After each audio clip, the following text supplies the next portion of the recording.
Hello friends, welcome back to my channel. If you're new, my name is YulendaTea and thank you guys so much for watching. I am so excited to finally be filming my very first chit chat talk with y'all. Don't forget to subscribe to my channel so you can see more videos, more content, lifestyle, fashion, travel. I got my tea over here. I always drink my lemon ginger every single day. I think we should just get right into it. So let's go with question number one.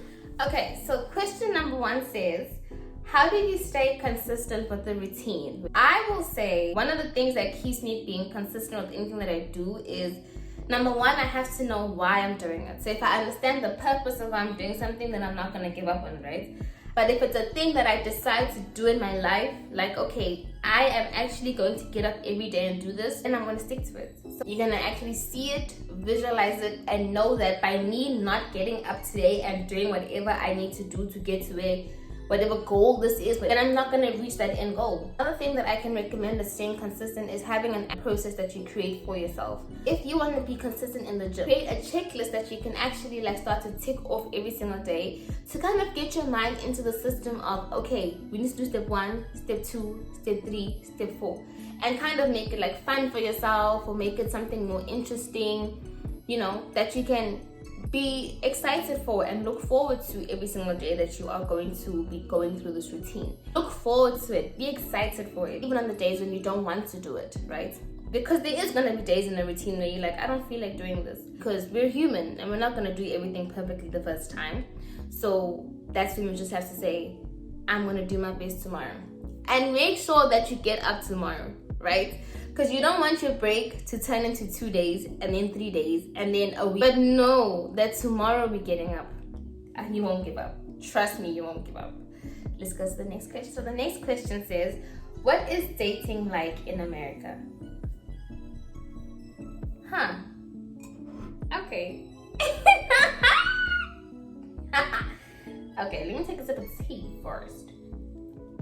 So, dating in America. Let me speak about my experience. But I will say that dating, it's fun.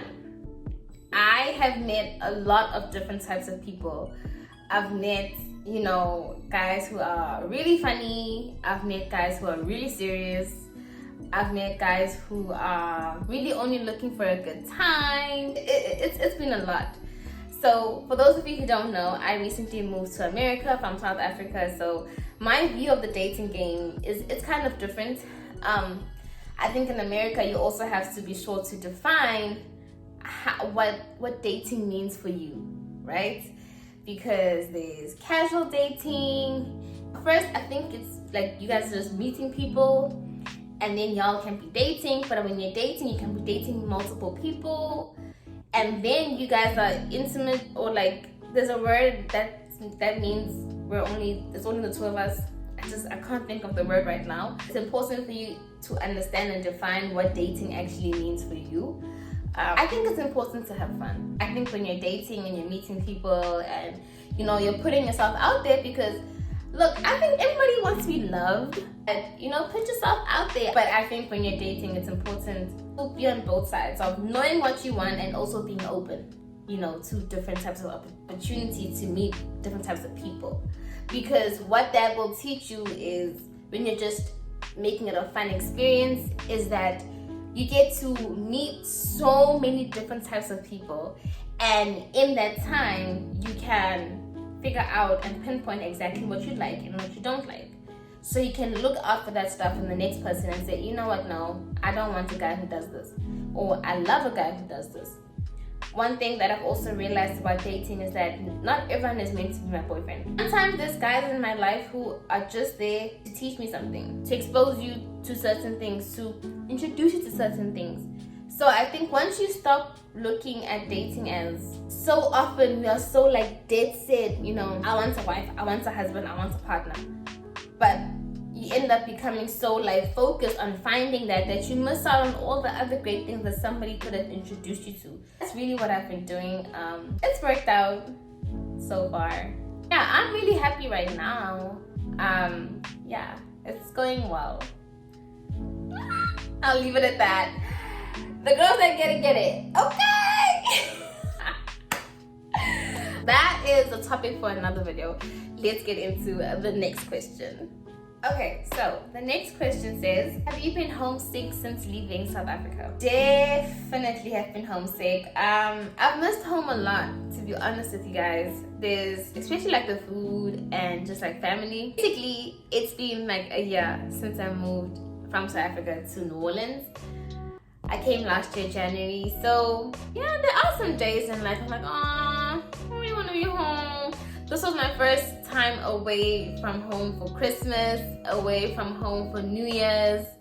It was just a very interesting experience. It was something that I always thought like, oh my God, I'm gonna celebrate Christmas every year with family. So this year, I was alone, I was at a staycation. It's definitely been hard. There's good days and then there's normal days, then there's bad days.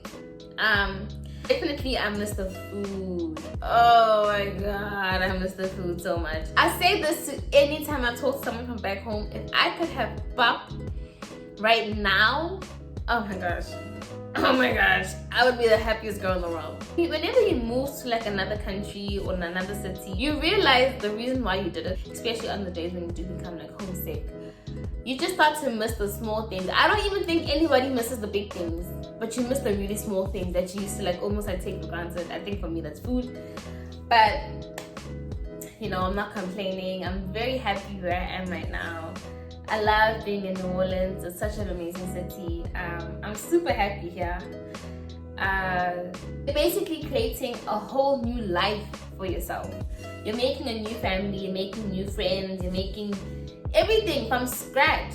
Already making friends in your own city back home is hard enough. Now you're from another country, you moved here, you don't know anyone, you have to start life all over again. Making friends as an adult is just another topic. But I think I've done pretty good. I have quite a solid basis of friends and I'm really happy with how things are going. Yes, things are hard sometimes. It's not always gonna be easy when you move abroad. No. It's not always roses and flowers and just happiness all the time. No. Because at the end of the day, you are alone and you start to realize that. Like, I realized it in the holiday season. As soon as the holiday season started, I was like, God damn. It's days when you're sad about it and you're like, well, I'm here now and there's nothing I can do. Then you just kind of carry on and you keep pushing. So the next question is, what is my type? I like someone who's intelligent. I like someone who is funny.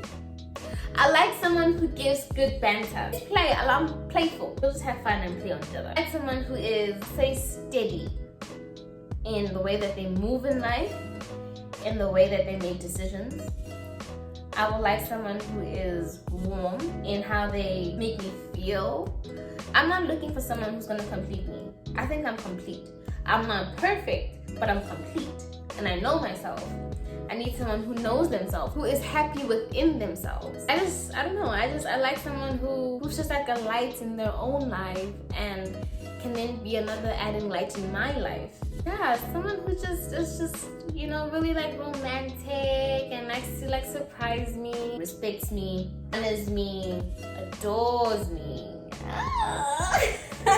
And just adds to my life in a positive way. I will add to your life even more than you can imagine. There's a lot more that I could go into, but I think just for the gist of it, you guys can see what type of person I'm looking for.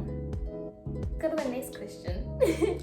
Alright, so the next question is, how do you tackle an issue you don't want to discuss with friends but want to overcome? I really think there's only one thing that you can do in this situation, and that is communication, right? It's sitting down with your friend and it's talking about what the issue is between y'all, right? The biggest thing that needs to be in that conversation is respect, because as your friend, if you're coming to tell me or I'm coming to tell you, the one thing that I can say expect is respect, right? So it's never about always trying to attack. It's just about listening. One of the hardest things that you can do is listen. It's the easiest but also the hardest thing that people can do. And understand what you're saying. Take the time and do it when you're ready. We're not all the same.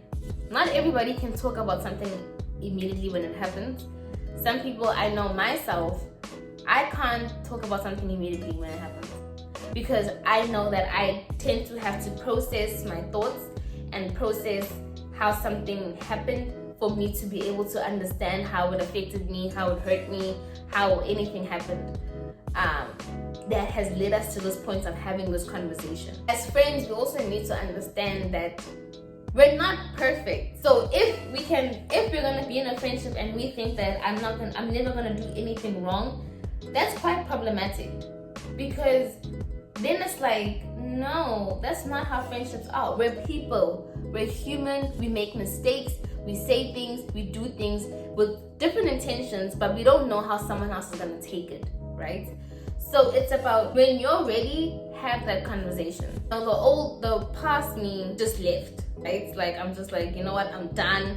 I don't want to handle this anymore. I'm tired of it. But I've seen when there was an issue and when I was ready, I was able to communicate that. And that's definitely something that I learned in therapy. I was like, I can't do it. I can't talk. And my therapist was like, you just need to understand what you're saying and understand that this can help you, number one, grow as a person, because you can't always run away from your problems. You can't. So you have to face them at some point. And it can also just make your friendship even stronger. Friends are such an important part of our lives. When I said this in therapy, I was like, if I keep going like this and just leaving friendships when things get hard, I'll end up with no one. I will end up with no friends. I'm not perfect. I know there's some things that I do maybe that can annoy someone else.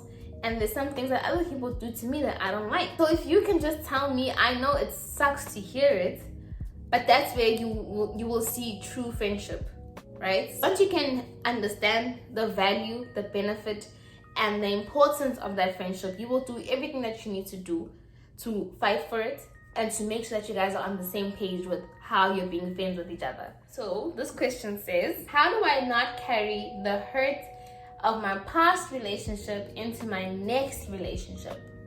So that's a tough one because it's really hard to not have your walls up and not be guarded. All of us naturally are going to be guarded. No matter how much you wear your heart on your sleeve, you will be guarded in some way. There's a few things that I think you need to do. Number one, I think you need to work through everything that your ex did to you, right? And that's gonna be hard because then you have to relive those moments and relive those situations that you find yourself in. I know even from my own experience and being in therapy and dealing with, past relationships and all of that, it sucks having to relive something that someone did to you. And you're like, it just makes you so angry again. But then that's the process that helps because that's how you start to understand what happened and truly get over it. A lot of the times you'll just say that you hurt me, but no, it was manipulation. It was gaslighting. It was this. But you're able to put an actual term onto that thing. And then you can start to work on understanding what gaslighting is, because I still struggle with understanding what gaslighting is. So it's like, if I don't even know what the root of the issue is, how am I gonna fix the problem? If I don't even know what's causing it, right? I don't even know what to call it. I don't have any knowledge on this thing. Being hurt, it's a way of life. How are we supposed to learn if we don't get hurt? If everything is always perfect, then what do we learn? Number one, we don't become better people. Number two, we don't learn what to not do to someone else. So I think I accept hurt because I know that it teaches me something about myself. And it teaches me something that I never want to inflict on someone else. And yes, it sucks that I had to experience that. But now I know that I will never be with someone who will treat me like that. I will never be with someone who does such and such and such and such. Doing the work is the most important thing I can say, just on yourself. The question is, what is the best and worst part about YouTube? I will say the best part about YouTube is, I think over the past year, watching my growth has been a lot of fun. Seeing my editing skills, watching how I capture content, watching the videos just go out and putting that all together for you guys is definitely one of my peaks of 2022. Starting my channel was it was such a blessing for me, and it's something that I genuinely enjoy. I I don't even do it for like anything else. I genuinely do it because I love showing you guys New Orleans. I love showing you guys the city. I love sharing my life with you guys. And you know, whenever like I see a comment or I see like, you know, someone says something, I'm always like, like you guys actually watched the video. And just knowing that maybe my video made your day better or made you laugh. You know, anytime someone says, oh my God, I saw this and I laughed so much, I'm always like, I'm so happy to know that my video was able to make you happy in that moment. So knowing that through my content, I'm able to positively affect someone's day, inspire someone, I think that's the best part about YouTube. I used to watch a lot of like vlogs and stuff like that. So knowing that now I create that for people to watch and someone else is looking at that as looking at my video and feeling inspired, it keeps me going so much. It's one of the best things about YouTube. I think one of the hardest parts of YouTube, I wouldn't say this is like the worst part, but the hardest part is just learning how to keep it a priority. YouTube and everything that I do on YouTube is very important to me. I do this because it makes me happy, and sometimes I found myself last year putting YouTube on the back burner because of everything else that was going on in my life. So one thing that I really want to do for this year is make sure that I'm able to balance my life, content, school, YouTube, and put everything on the same level. Because all of these things all play a role in my happiness, and they all play a role in making me who I am. Doing good in school is just as important to me as doing good on my YouTube. And giving you guys the content that I know that you like and that you deserve. I never want to give y'all something that I'm not proud of, something that I wouldn't watch. So it's just those things of putting in the effort to make sure that I am still, you know, happy and doing things that make me happy. How do I go about balancing it all? Definitely in this year is being way more organized with my schoolwork, with YouTube, with capturing content, creating content, editing. I have to be more organized. I literally just bought a planner because I was like, you know what? I really want to sit down and truly understand what I'm going to do, when I'm going to do it, because then there's no mistake. You leave room for like, you know, maneuvering around. But once you know what you want to do, when you want to do it, and you have that, you know, in your mind, that plan already, I think it's so much easier to keep you on track. Expect some really good stuff coming from me this year. Expect different types of content. Alright, so the last question that I have for you guys today is, what are some of your proudest achievements and what are you excited for in 2023? I will say moving to New Orleans. It will always be like the cherry on top for anything that I've done in my life. I'm proud of me every single day that I am able to wake up and keep going. You know, school, YouTube, growing my channel, growing my social media platforms, my TikTok, my Instagram. Those are the things that keep me going. Just being happy with me. I am on my own journey, my own, you know, session of finding out and figuring out who I am. What am I looking forward to in 2023? I'm looking forward to everything. 2023 is gonna be a good year. We are traveling, we are meeting people, we are finding everything that we deserve. And I'm saying that for you too. Yes, we are traveling, we are just prospering. We're going through the good days, the bad days, and we are keeping our spirits alive. We're reaching new goals. I cannot wait to grow my YouTube. Cannot wait to take you guys along the journey with me. So stay tuned for that for sure. And we have made it to the very end of the video. I want to say thank you guys so much for watching all the way through. Make sure that you like this video, comment your favorite part. But other than that, that is it from me, YulendaTea. I love you guys so much, and I will see you very soon in my next video. Peace and love. Mwah. Bye guys.